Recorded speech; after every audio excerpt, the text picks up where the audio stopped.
A favorite son becomes a slave. Isaac was very happy. His son Jacob was home. Even Esau welcomed the brother he once vowed to kill. But Jacob's sons were not happy because Joseph, their younger brother, was father's favorite. Joseph's brothers became more angry when he told them his dreams. My sheaf of grain stood tall and my brother's sheaves bowed in honor, Joseph said. This dream meant Joseph would be more important than his brothers. In Joseph's second dream, the sun, moon, and stars bowed down to him. Even his father Jacob was angry at him for putting himself above his parents and brothers. One day Jacob sent Joseph to the field where his brothers tended their flocks.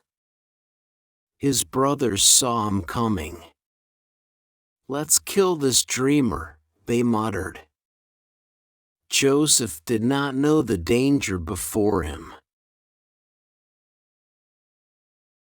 Reuben, the oldest brother, disagreed. "We must not shed blood," he said. "See, here's a pit. Let him die there." Reuben planned to rescue Joseph at nightfall. When Joseph arrived, his brothers grabbed him and took off the colored coat Jacob had specially made for his favorite son. Then they threw him into the awful pit. While Reuben was absent, a caravan of camels drew near on their way to distant Egypt. "Let's sell Joseph," cried Judah, his brother. The deal was made. They sold Joseph for 20 pieces of silver. Tearful and afraid, Joseph watched helplessly as the lurching camel led him away from his family and homeland.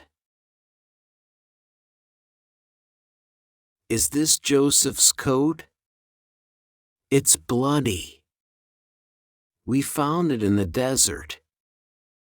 The cruel brothers allowed Jacob to believe a wild animal had killed his favorite son. Jacob tore his clothes and mourned. Nobody could comfort him. In Egypt, Joseph must have been afraid and lonely. Maybe he longed for home. But he could not escape.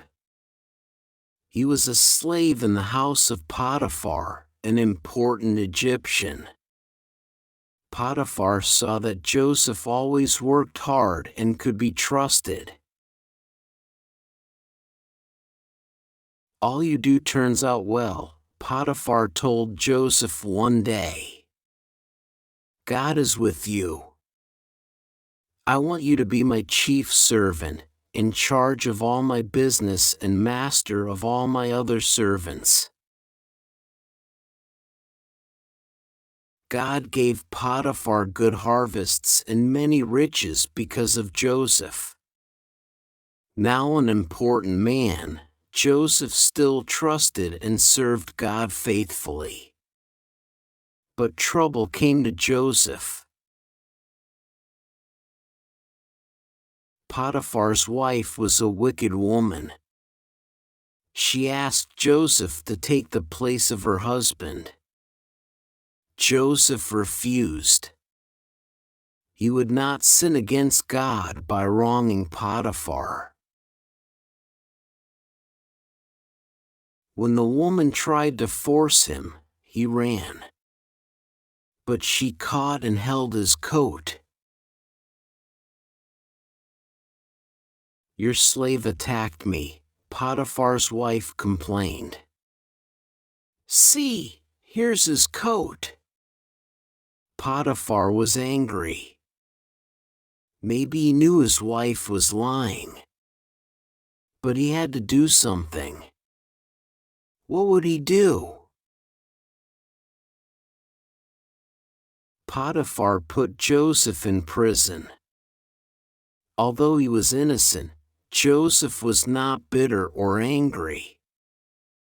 Perhaps he was learning from his hardships that no matter where he was, if he honored God, God would honor him even in jail.